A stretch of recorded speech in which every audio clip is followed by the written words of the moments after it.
5 సంవత్సరాలు ఈ రాష్ట్రంలో ఒక దగా జరిగింది. రాష్ట్రాన్ని మామూలుగా పందికొక్కులు ఉంటాయి, అడవి పందులు. పందికొక్కుల కంటే అడవి పందులు మంచి ఎగ్జాంపుల్. అడవి పంది వస్తే తినిపోతే పర్వాలేదు, తిన్నంత తిని పంటంతా తొక్కేసి నాశనం చేసిపోతాయి. అవునా కాదా? 5 ఏళ్ళు అదే జరిగింది. ఎంత కావాలన్న దోచుకున్నారు, మిగిలినంత సర్వనాశనం చేసి నా జీవితంలో 4వ సీఎం అయ్యాను. కానీ నాకే అర్థం కావడంలో, ఇంకా పట్టు రావడంలా. దానికి కారణం చూస్తే 10 లక్షల కోట్ల రూపాయల అప్పు. నేను 10 లక్షల రూపాయల అప్పు, 10 లక్షల కోట్ల అప్పు ఉన్నాయంటే మీరేమంటారు? మీరు ఏమన్నా ఉండేయండి, నా పని మాత్రం మీరు చేయాల్సిందే. అది మీరు నా మీద పెట్టుకున్న నమ్మకం.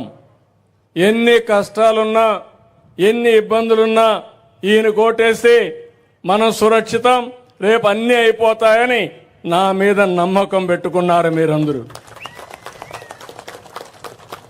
అది ఒక ఈ సంబేపల్లె కాదు, రాయిచోటే కాదు, ఆంధ్రప్రదేశ్ రాష్ట్రం అంతా పెట్టుకున్నారు. దానికి కారణం గతంలో చేశాను, మళ్ళీ చేస్తాడు కాబట్టి మనం ఓటేద్దామని వేశారు. అందుకే గెలవని రాయిచోటు కూడా గెలిచిందంటే అదే ఉదాహరణ.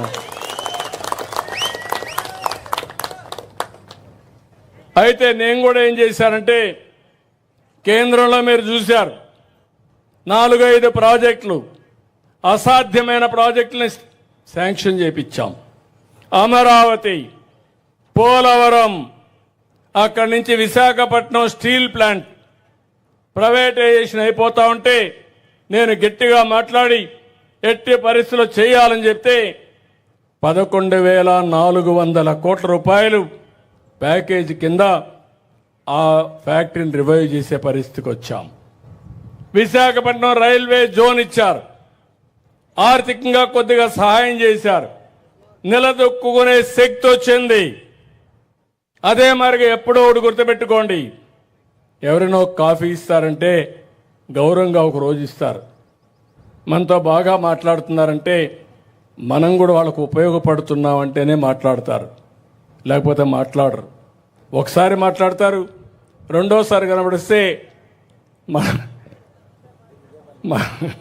ఏమంటారు, రోజు ఇదే పని మీద వస్తున్నావు, మీ దగ్గర తప్పించుకోవడానికి ప్రయత్నం చేస్తారు. ఇది సహజం. బంధువులు కూడా, స్నేహితులు కావచ్చు, బంధువులు కావచ్చు, కుటుంబ సభ్యులు కావచ్చు, మన శక్తి పైన మనం నిలబడుకోవాలి. అందుకే నేను కష్టపడుతున్నా, మీకు కూడా డబ్బులు సంపాదించే మార్గం నేర్పిస్తా. అందుకే నేను ఒక మాట చెప్పాను ఎన్నికల ముందు, మీరందరూ గుర్తుపెట్టుకోవాలి.